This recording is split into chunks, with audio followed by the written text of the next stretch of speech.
Hi viewers, গৃহপালিত পশুপাখি animal and pets এর পক্ষ থেকে সকলকে স্বাগত জানাই আজকের এই ভিডিওটি দেখার জন্য। প্রিয় দর্শক, আজকে আমাদের আলোচনা হচ্ছে কবুতরের যদি ঠান্ডা লাগে, শ্লেষ্মা জমে নাক বন্ধ হয়ে যায় এবং কবুতরের যদি কাশে এবং শুষ্ক কাশি যদি থাকে, অ্যালার্জি জনিত সমস্যা থাকে কবুতরের, তো সেক্ষেত্রে কোন মেডিসিনটা দিলে ভালো হবে।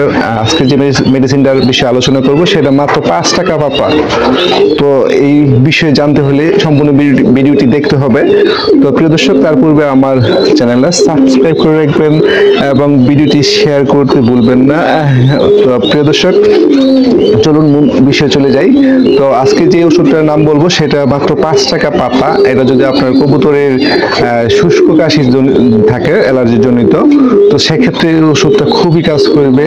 আর যদি আপনার শুষ্ক কাশি জনিত যদি গলায় কাশে, নাকে চাপ দিলে যদি দেখেন যে কবুতরের নাকে চাপ দিলে যদি দেখেন যে কোনো শ্লেষ্মা নেই বা পানি নেই, কবুতরের চোখে কোনো পানি নেই, সেক্ষেত্রে এই বুঝতে হবে যে এই কবুতরের শুষ্ক অ্যালার্জি এবং অ্যালার্জি জনিত কারণে গলায় খুব খুব কাশে এবং শ্বাস নিতে সমস্যা হয়। তো সেক্ষেত্রে ওষুধটা দিবেন।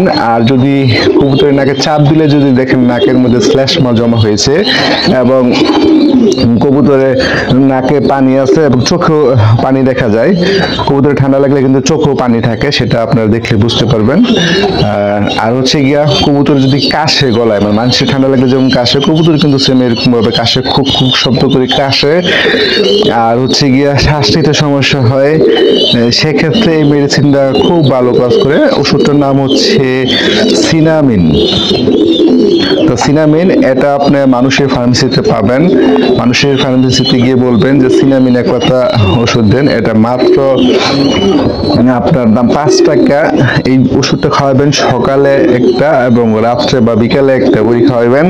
ছোট বড় কবুতরকে সকলের ক্ষেত্রে একই নিয়ম। তো প্রিয় দর্শক, এই ওষুধটা খাওয়ালে আশা করি আপনার কবুতরের যদি শুষ্ক অ্যালার্জি জনিত কাশি থাকে বা ঠান্ডা জনিত সমস্যা থাকে সেটা অবশ্যই ভালো হবে। তার সাথে যদি কবুতরের রানীক্ষেত থাকে বা সালমোনেলা থাকে, সেক্ষেত্রে তাদের ক্ষেত্রে এই ওষুধগুলো চালাইতে হবে। পাশাপাশি ঠান্ডা যদি থাকে তাহলে এই সিনামিনটা সাথে দিবেন, আশা করি খুব ভালো কাজ করবে। তো প্রিয় দর্শক, আপনাদের অনেক সময় দেখা যায় কবুতরের ঠান্ডা লাগে, সেটা হচ্ছে গ্রীষ্মকালীন আবহাওয়া পরিবর্তন জন্য এবং বর্ষাকালীন আবহাওয়া পরিবর্তনের ক্ষেত্রে কবুতরের অনেক সময় ঠান্ডা কাশি লেগে থাকে। মানুষের জীবন আবহাওয়া পরিবর্তন হলে ঠান্ডা কাশি লাগে, সেক্ষেত্রে আপনার কবুতরের কিন্তু আবহাওয়ার সাথে একটা সম্পর্ক আছে ঠান্ডা জনিত। তো প্রিয় দর্শক, আশা করি সবাই বুঝতে পারছেন। আর এই ভিডিওটি শেয়ার করে নতুনদের জানার সুযোগ করে দিবেন। সবাই ভালো থাকবেন। আসসালামু আলাইকুম।